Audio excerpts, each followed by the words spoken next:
మహిళలపై సైబర్ క్రైమ్లు అరికట్టడంలో ప్రభుత్వం విఫలమైందని ఎన్ఎస్యూఐ ఆధ్వర్యంలో బషీర్బాగ్లోని ఓల్డ్ సిపి కార్యాలయం వద్ద నిరసన చేపట్టారు.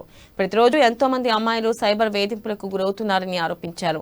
వేధింపులకు పాల్పడుతున్న వారిని శిక్షించడంలో సైబర్ క్రైమ్ పోలీసులు విఫలమవుతున్నారని ఎన్ఎస్యూఐ అధ్యక్షుడు బాల్మూర్ వెంకట్ మండిపడ్డారు. వేధింపులకు పాల్పడే వారిపై తక్షణ చర్యలు తీసుకోవాలని ఏసీపీ కేవీఎం ప్రసాద్కు బాల్మూర్ వెంకట్ మెమోరాండం ఇచ్చారు.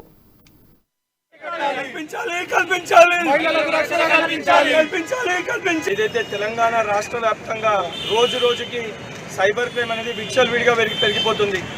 57% సైబర్ క్రైమ్ పెరిగిన తర్వాత కూడా దీనిపైన సంబంధించిన ముఖ్యమంత్రి గారు తనయుడు ఏదైతే ప్రతిదానికి కూడా స్పందించే వ్యక్తి, ఐటీ రంగంలో హైదరాబాద్ అభివృద్ధి చెందుతుందని చెప్తున్న వ్యక్తి సైబర్ క్రైమ్లో ఎటువంటి భరోసా ఇస్తలేరు.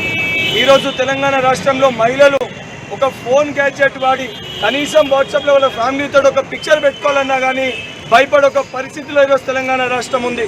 నిన్న కూడా మనం చూసుకుంటే విజిఐటి కాలేజ్లో ఒక మహిళ, ఒక చెల్లె పాపము వాట్సాప్లో తన ఫోటో పెట్టుకుందంటే తన ఫోటో బయటికి వెళ్ళి దాని తర్వాత మార్పింగ్ చేసి సంబంధించిన కొంతమంది సైబర్ నేరగాళ్ళు బ్లాక్మెయిల్ చేస్తే కూడా సైబర్ క్రైమ్లో ఫిర్యాదు చేస్తే వారం రోజులు పట్టించుకోకపోతే